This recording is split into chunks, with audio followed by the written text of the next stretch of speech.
Welcome to CivilNet. My guest today from Tbilisi, Georgia is Eric Livni, an economist who runs ISET, which is both a think tank as well as a graduate university for economics. Eric, thank you for joining us on CivilNet. Thank you. Eric, April 1 this year was a good year for the Caucasus. You apparently were in Geneva and you were witness to an amazing historic occurrence, the formation of what you call the Trans-Caucasus Confederation, which maybe some of us in the Caucasus would prefer to call the Caucasus Confederation. But tell me how and why you think this entity is going to be a good thing. I think this entity is something that we've been all dreaming about for years and years. I've been long enough in the Caucasus or Trans-Caucasus since 2007 to see that the borders that we have drawn in the region make it very difficult for all of us to work together, to travel, to trade, to develop. So this development is something that is going to be good for all of us. And you there with the three flags of the three republics that will form a part of this confederation have in this amazing document that you have on the ISET site, which we will be sharing, dealt with probably every sticky point. You've dealt with borders, you've dealt with flags, you've even dealt with alphabet. Which one do you think was the, well, I was going to say which one do you think would be hardest to sell, but if we're going to keep the scenario going, which one was the hardest to sell?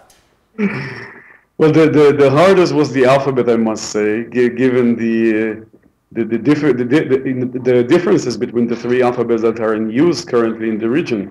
We decided, not I decided, but the leaders of the three countries decided to keep all three and build a huge alphabet tower right at the intersection of the three borders, commemorating these alphabets. And we're not going to call it the Tower of Babel, right? No. That you've modeled this confederation. Go ahead. This turned out to be an easy problem to solve. The alphabets, right?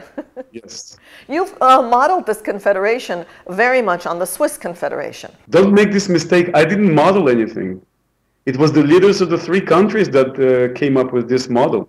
So Gharibishvili, Aliyev, and Sarkisyan had the vision. Yes, absolutely. It was amazing to see them, these dynamics within the group. You know, within days, they changed their minds. It was unbelievable. What do you think the incentive was? Look, I mean, I think the economic incentives were there all the time. You know it from the Armenian perspective. Being isolated, being cut off from the rest of the world is not a pleasant situation to be in. So the incentives are definitely there. But I think what was the trigger was the developments in Ukraine, surprisingly enough. Go ahead. What do you mean? Look, what happened in Ukraine, the conflict between Ukraine and Russia nowadays, it creates a huge opportunity for the Caucasus to compete with Ukraine and Russia for traffic, for trade going through these two countries to Central Asia. You know, Caucasus has been historically part of the Silk Road. So unfortunately, the cost of moving goods across the Caucasus have increased dramatically given the lack of infrastructure and the deterioration of the existing infrastructure. And the closed borders. Of course, and the closed borders. Now, with the fact that Russia and Ukraine became competitive made it very difficult for the Caucasus to basically attract investment into its infrastructure. The conflict provides an opportunity. And I think what happened really on the 31st of March, when the leaders grasped that the opportunity is there and decided to go for it. It was unbelievable. I wish I'd witnessed it, but we're glad you witnessed it. You know, this document that describes the solutions to each of the sticky problems makes clear that each of these presidents had very wise economic advisors, if nothing else, because it's clear that this document presents political solutions to economic challenges. Absolutely, but not only political, not only economic. It's much broader than that. I think it's really, we are moving here fully and finally into the 21st century. Now, when you look at Europe today, Europe has no borders. And remember, just 70 years ago, Europe was in one big mess, big fight, a scramble. You'd think we could read a history book, right? Absolutely. Tell us how you resolved the so-called frozen conflicts that affect all three of the countries. I interviewed the Azerbaijani president at the very end of the press conference. What he basically said was that the borders that are very much arbitrary was a problem that we couldn't solve. They couldn't solve. You know, one country tries to move it to the left, the other tries to move it to the right, and in the end, what you have is a conflict. So the only way he could see the problem of frozen conflict resolved was to address the root cause of the problem, which is the border. Just eliminate it. Initially, what you can do is make it thinner, make it lower, allow people to travel, allow people to come into these frozen conflict areas, and in this way, to start communicating.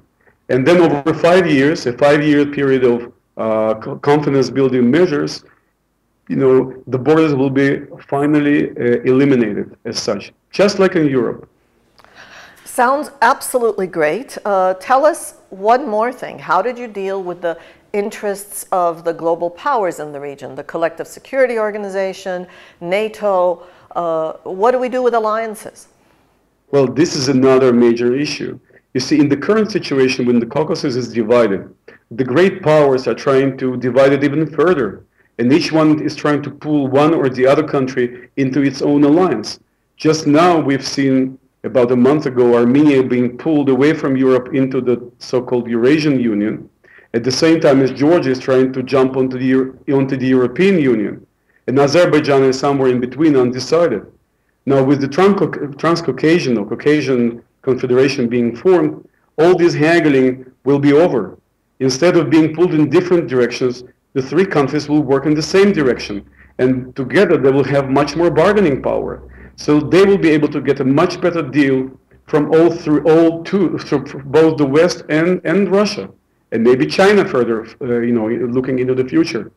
And that's how it should be. You know, each country taken alone is too small to be able to bargain. And they're being basically manipulated by the great powers, into disagreement, into fighting. So that the three leaders of the countries finally decided to go it together, which is something that will be in the history books. Absolutely. Last question, the hardest one of all. Whose poetry is the best? What's the history book going to say? Well, the history books is another major issue. I was really surprised to see how the leaders decided to treat history, because as we know, since independence, the three countries have very intensively engaged in rewriting history books. Especially the recent history. Of course, but essentially the 20th century and the 19th century history.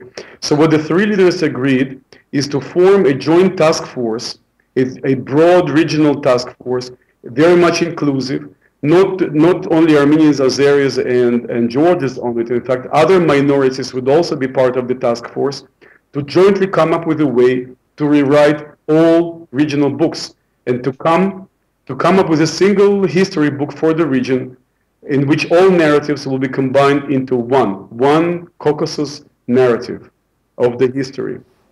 I think this is a great way to venture, as you said, into the 21st century. And if I want to speak for the Armenian population, I think so long as we get to say that both wine and beer were invented in Armenia, I think we would probably be on board. And cognac was invented in Georgia. Oh, now that's going to be a tough one. But we'll deal with that. We'll deal with that. Now that the other issues, the minor issues like borders, neutrality, maps, history books have been dealt with by the three visionary leaders, clearly with some help from visionary advisors, we'll manage to somehow deal with the rest of the issues. That would be really fantastic. There's still a lot of work to be accomplished over the next 5 years. And I'm sure everybody outside will try to derail the deal that was achieved in Geneva just less than 10 days ago. So I think your audience, people in Armenia and certainly people in Azerbaijan and Georgia, should now stand firm and support their leadership. For the reason you see 3 different flags behind me is because we have students from all 3 countries. At ISET. At ISET, way before April 1st, 7 years ago. And this is simply the precursor to the Confederation. Yeah, we got to go on it. Well, April 1 was clearly a very important day in history for this region, for the Caucasus. Thank you, Eric Livni, for bringing it to our attention. My pleasure. Thank you very much. Thank you. We've been speaking with Eric Livni of ISET, a think tank in Tbilisi, also a graduate university program in economics. And thank you for following us on CivilNet. This is where you'll hear all of the historic news.